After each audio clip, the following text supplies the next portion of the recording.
Hello, this is Dr. Mark Miravalle. I'm here in Ireland with Anne, a lay apostle. We're going through volume 7, entitled Greetings from Heaven. I would like to read this July 19th, 2004 message from St. Christopher, followed by Anne's commentary. These are his words. I send heartfelt greetings to all of my brothers and sisters on earth. I pray that we'll thank God often for these beautiful graces. Souls embracing these words understand how great gift is offered to the world these humble little volumes. We in heaven thank Him constantly, all the while ask for even greater and numerous gifts of grace for you. Earthly souls, we understand how difficult it is and can be to serve steadily while you are in a body that is in constantly. Practice disciplining your body.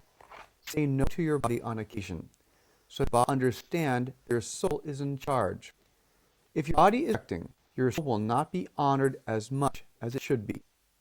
For your soul to breathe, to grow, and to flourish, your body must be disciplined.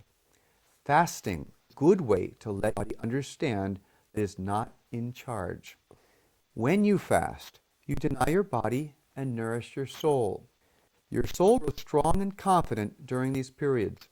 The enemy becomes weak and ineffectual in your life if you are fasting. Can I ask that you take 2 days in each week and give up a little something that your body would like to have? You do not have to begin with a strict fast. And if you are not used to fasting, I do not encourage you to do so. Begin small, with little slices. Keep busy. Do not think about your body. Think about Jesus, heaven, our beautiful Blessed Mother, angels, and what you would like to discuss with us, your heavenly friends, when you arrive here. Think of questions you have for Jesus. Think of what you would like to learn about when you arrive in heaven. Think of the beauty of participating in a worldwide mission of mercy. That is what you are doing. You have become part of this team, and we are working together to save many souls before the change comes. The honor is yours, my friend, that Jesus is doing you in this way. Do not think about your body. Treat it with respect and dignity, caring for its needs, but not so your body. Rest, nourishment, exercise body.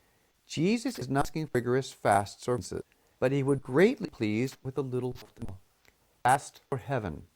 Fast for Jesus. Fast for the dreadful unhappiness and emptiness so prevalent in your world. If you attempt to fast and you fail to reach your goal, be forgiving of yourself and try again on another day. Be at peace in everything, but try. I am trying to enter you into spiritual training. We want you to be gentle in spirit, but also tough in your ability to serve Christ. Spend little time worrying about how to compare to others. Just serve. Work on your own little soul in the life where Jesus has placed you. You need to keep the big view in mind, of course, but not so much that you begin to neglect your vocational duties, such as your families. Some think they should serve Christ in blazing glory when they are called to serve in humble quietness. If you are called to serve in blazing glory, you will know, believe me. Otherwise, care for your duties in obscurity and gladness. Your quiet little acts of love and self-denial will propel this mission to completion. I love you all. You come to know many saints in the days to come. Saints are simply people who are finished on earth and who have fought the good fight. As such, we are experienced soldiers and now come support you, our brothers and sisters. And your comments. This is such a balanced treatment of fasting.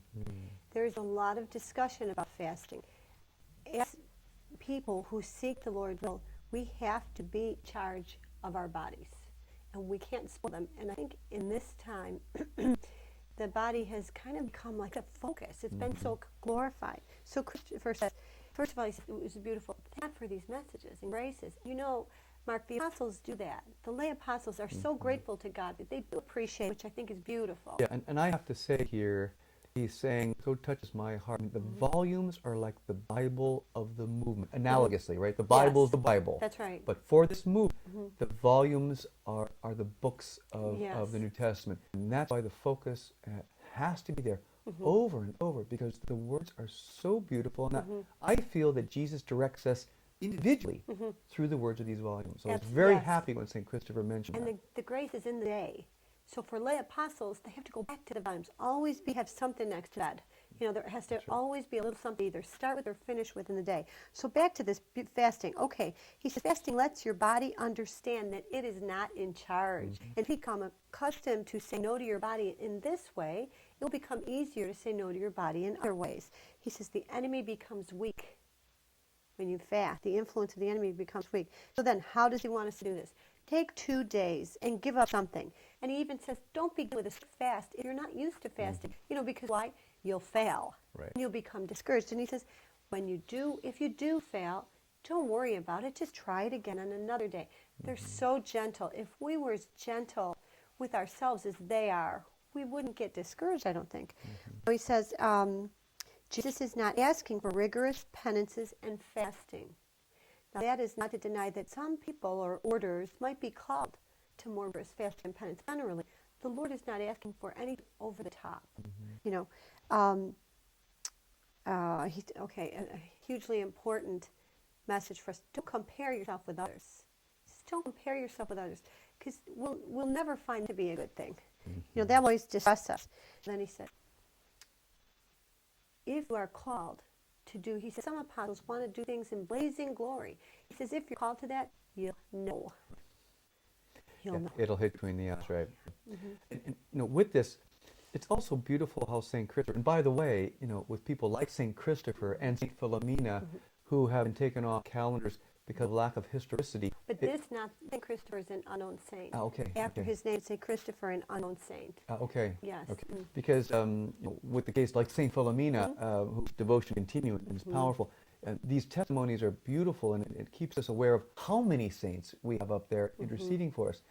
One point I found very helpful about fasting is choose what you're going to choose, do your fast, and then get your mind off of it. You shouldn't be.